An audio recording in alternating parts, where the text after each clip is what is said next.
guys, how you doing? FMDale here, and welcome to We're All Wednesday, Ain't We? First of all, thank you so much for sticking with us. Remember to like, subscribe, and do all the beautiful stuff.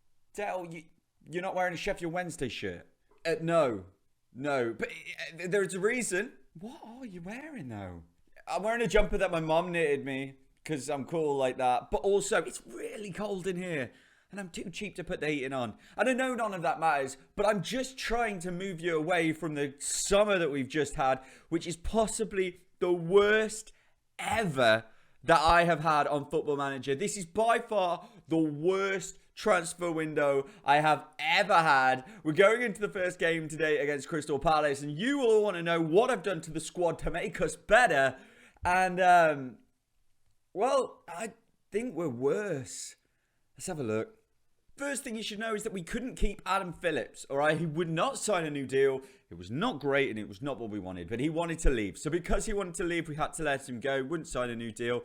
He's gone to Coventry, which seems like the place that all of our players go. Barry Bannon went to Coventry. Now we've lost Phillips to Coventry. So that was a bit disappointing, right? But that's not the end of it. We lost Nathan Baker. Now, look, hey, Nathan Baker was a player that we didn't really want, right? He was a great backup player for us. He did okay for us, decent stats, but, you know, his career was going one way. We know which way that was. So we weren't that fussed. The positive about it, I'm not going to lie, guys, this was outrageous. He went to Oxford, who are another team who like to take our players, but he's gone for £675,000. How much? Exactly. I don't know why in the world they offered that much money, but 675 they offered. I'm guessing it's because he's had pretty good average stats, 7.32 and 7.24 in the games that he's played for us. He did okay, he did fine, but he was never going to play in our team. We knew that. So the most important thing for us was to move him on, and to move him on for that money is great. Another player we've moved on for money, if you follow me on Twitter, FMDale1, FMDale1. Yeah, there's a reason we don't use that side. But yeah, there is FMDale1 if you want to. You will have already known the next transfer, and it's this guy. Joe Wildsmith has gone to Manchester United. What? In what world? Man U came in and said, we'd like Joe Wildsmith. How can I turn that down? But I was like, okay, my backup goalkeeper. What is going on here? Wanted by Manchester United. And what can I do? What can I do in that situation? I had to let him go. It wasn't crazy money, to be honest, either. It wasn't crazy money. It was only £350,000. But he is our backup keeper. He hardly played. Didn't do too much, okay? And it's Man United. I thought, to be fair to the boy, I've got to be fair to him. I treat this quite realistically. And if he was my player and Man United came in, who am I to say no? So I said, yes, he can go to Manchester United. The weirdest thing is he's given the number 13 shirt.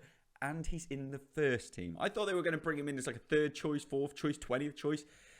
If he gets on the bench this season, that is outrageous. Not a major player in the price-wise, 140 to 1.4 mil over there for you. But he is making so much more money there. Look, £34,500 a week. Fair play to Joe Wildsmith.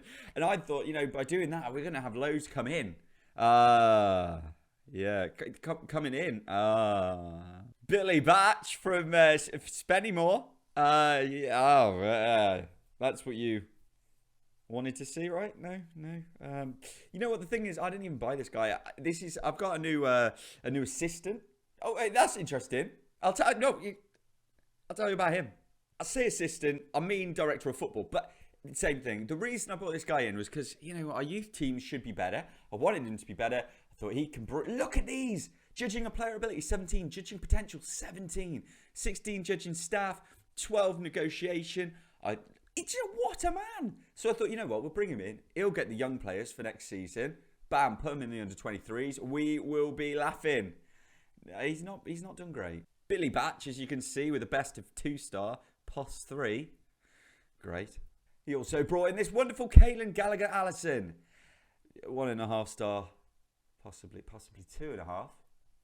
Just the other day, he brought in Sam Burns, who at least has a 2.5 for Shawsies, maybe a 3.5. He's not done well. Look at those stats, though. He should have 17, right? Should have got all these great youngsters coming in. I think he's just trying to boost the youth team, but he's 21. He's never going to make it.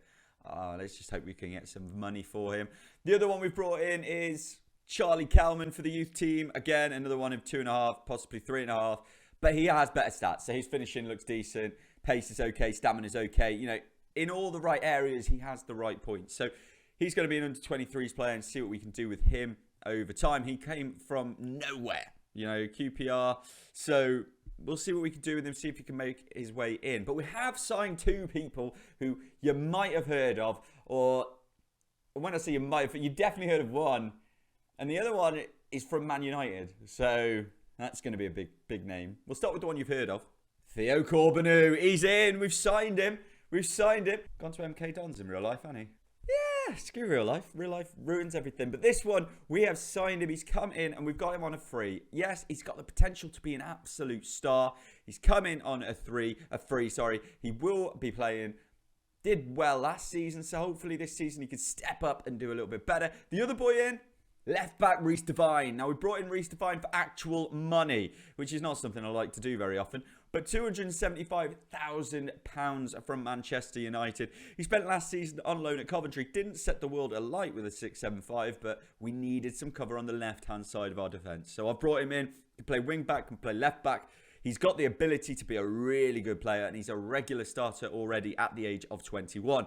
Good stats. I'm hoping last season we brought in James Bree and he flew. He did everything for us down the right-hand side. Now I'm hoping this season Reece Devine can come in and do as much, if not more, than Bree did down the right. But the issue that we've had this season is we just haven't been able to bring people in. We've had so many people come in on a trial. We've been looking for a goalkeeper, which we still don't have, guys. We have been... it's been absolutely brutal. We've been having contract talks with so many players and they've all chosen other teams. One of the reasons is how much money we have, okay? Transfer-wise, when we look at it, we've got 2.4 million to spend. Now, we know I'm not the greatest at spending money, okay? We've still got these 2 looking at coming in. Tierno Ballo, who is at the moment... he is with us on trial, and I'm looking at bringing in Fabio Carvalho again. That's how bad it's got, that for the 3rd season, I've brought him in, or at least I'm trying to, because we just don't have the players, and at least he can cover a lot of positions, but chances are he'll probably go again in January. So it's stressful, but we have this much wage budget. So I've been working really hard to try and bring in the loans. Okay, I tried Garner, I tried Elliott, I tried...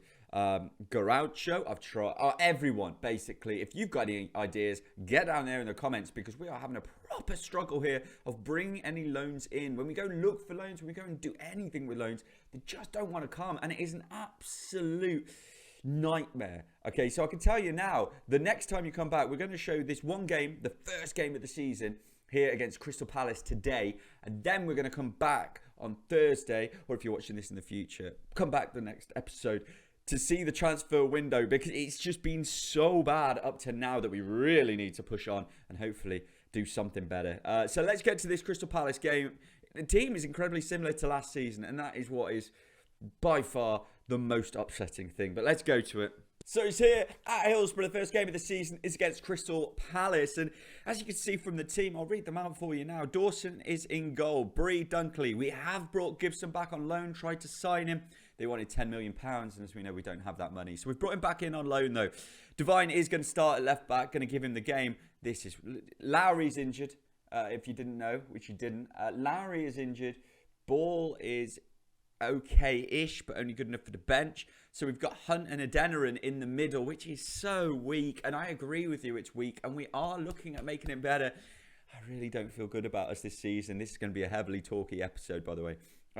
Windass is playing on the right. We have Castillo on the left with Patterson just behind George Hurst. Now, if you'd have told me that we would be going into the championship season with George Hurst as our number 9 up top, I would have told you that is ridiculous. It's not going to happen.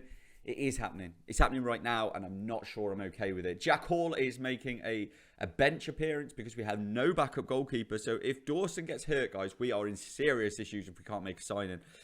Clark Salter is on the bench today. I'm starting with Dunkley and Gibson.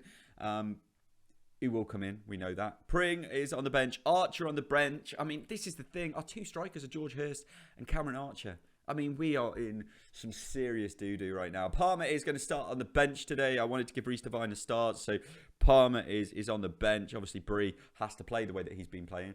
Corbinu on the bench and Ball on the bench. Really, it's so weak. It's such a weak team. And we look at the Crystal Palace team. to be fair, they don't look as good as they could. But they got Jetro Williams, if you remember him. He used to be an absolute star in this game.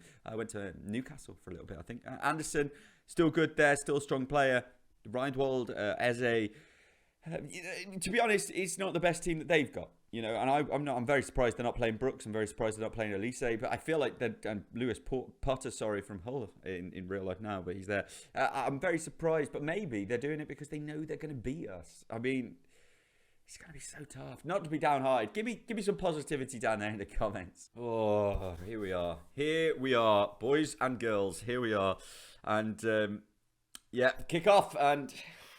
I just don't know what to expect from this season. I think that's one of the hardest bits. I'm not sure what to expect. I'm pretty sure we're definitely looking at a relegation battle, if I'm honest. But Eze's taking it down the left-hand side here for Crystal Palace. Bree, not done his job. Dunkley gets a foot in, but Hepburn Murphy! And that is worrying. It's taken 3 minutes to go 1-0 down at home to Crystal Palace. And deservedly, a great finish. Eze does well down the left-hand side. Puts it in. Dunkley tries his best. And then Hepburn Murphy. A lovely finish. Let's be fair. But we got to do better. And there's so much we have to do before the transfer window closes. That is by far the thing we need to look at the most. Because this transfer window has been so poor. We've not got better. And when you're coming from a league below to play in the Championship, which is one of the toughest leagues, you can't afford not to improve. And we haven't improved. And it's worrying. And we have a corner. Divine, come on your debut. Do something wonderful. Anderson's cleared it quite easily as Windass takes it back on the right-hand side. Looking to cross it in, hopefully. There it is. Get ahead on it. Oh, Patterson. That's what you do, bro. But he's missed. Guys, Patterson's taken a knock, which is the last thing you need, again, is a player to get injured when we have hardly any teamers. Hope for it. It's Hurst. Oh! Would you, Adam and Eve it? George Hurst has knocked it in at the back post, headed it in at the back post, 1-1, and not expected at all. As I'm panicking and worrying, as Hunt throws it in and Hurst heads it in. 2 players from the Wednesday Academy. Obviously, we had to rebuy Hurst, but whoa, come on. Half-time 1-1, half-time 1-1, and you know what, we've got to look at that positively. We've got to look at that positively because we can look at it as a big negative. You know, we're not doing very well, but do you know what? Tell you, we're doing all right. We're doing better than I thought we would be. I haven't taken Patterson off yet, which is obviously something I'll have to do, but I'm trying to make him play as much as possible because I don't have a player to come on for him. Kick off for the second half, and you know what? I just told the players I was happy. I was trying to give them a bit of a boost. I'm happy with how you're playing, and let's see if they can really push on with that information and do something in this second half. It's not looking like it.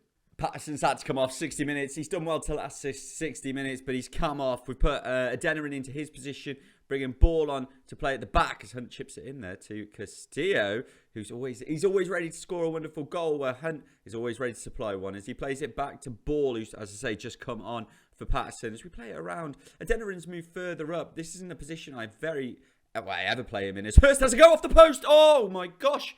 George Hurst is trying his best to step up. He's 24 years old now, so really should be stepping up. As they come forwards, Bree back to Dawson. Very calm. Very. Archer's on. Corbinu is on.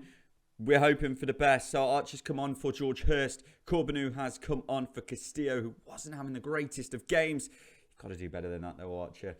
And maybe a signing. Yeah, you see, this is the thing. We're so low on strikers, or good quality strikers, that Archer's on the bench, and I'm just not sure he's good enough, to be honest, as they win the ball back here, and Eden plays it out to Lewis Potter. Their bench was so much stronger. They had the ability to change it from the bench. We had not got that. As Hepburn Murphy comes through, shoots. What a save. Oh, it's just gone over. Good. Back again. I was kind of hoping we wouldn't be back, to be honest, because I felt like a draw I'd take, but Fastnatch plays it back. Adeniran, good tackle. Dangerous tackle, though, right there. As it looked like he could have snuck himself into the box, but they're coming forwards. Stay off him. At least 8. What a finish. Oh, it's wide. Oh. No way. Why are we back? Why are we back, boys? Unless it's not going to be good, because we just don't have the players for it to be good going forwards. Dale, stop moaning about your bad transfer window. As Eden comes forward, plays it in. Gibson clears again this season. We're hoping that our defence is what is going to keep us in the league, really. But it's not looking like it now, as Schumpf plays it in. 2-1. Christian Fasnach has scored for Crystal Palace. We go 2-1 down. It's so towards the end of the game. You know, we knew it was going to be tough. We knew it was going to be tough today. That was something we knew going into the game, but I didn't expect it to be demoralising. It's not demoralising. We did all right. We did fine. But so much needs to be done. We know it. We all know it. So much needs to be done. We're back again. A 3-1 just seems harsh. It does seem harsh. Shump comes through again. Way too much time. They should score again. No, look, I'm going to bring the positivity back. We don't need the negativity, do we? You know, this is the first game. It's Crystal Palace, Premier League team, basically. So we've got to be more positive than that. We've got to be more positive, and we've just got to go, yes, we've lost, but there are building blocks and stuff we need to look at. So it's over. That's it. It's done. But not too negative, right? 2-1. Didn't work perfectly for us, but we played well. Our XG was good. We should have scored more goals. Yes. With a better striker, we could have. Possibly should have. Maybe I should have left George Hurst on. I do take that. I think that's probably my responsibility over the players. But poor performances from Windass didn't really help. Or Castillo play important. Last season, we never saw this. Okay, a 6-3 from the keeper, 6-6, 6-7, 6-8. We never saw bad performances from our defenders. We didn't see it. They were always in the green. This game, they've let us down. That step up is a bit bigger for the defenders. So, do we need another defender? I don't think so. I think we've got good defence, but it's just so much. We're going to come back. There's no need to really go any further because I'll tell you, we're coming back for the transfer window and the league. Doesn't matter. It's the first game in. We're going to come back for the transfer window, guys. So be there. Hopefully we'll make a difference. You can make a difference yourself if you get down there in the comments and let us know who you think we should try and aim for with 2 million to spend, but £80,000 in wage budget. And apart from that, guys, remember to like, subscribe, do all the beautiful stuff. Apart from that, we're all Wednesday, aren't we? Toodle pip.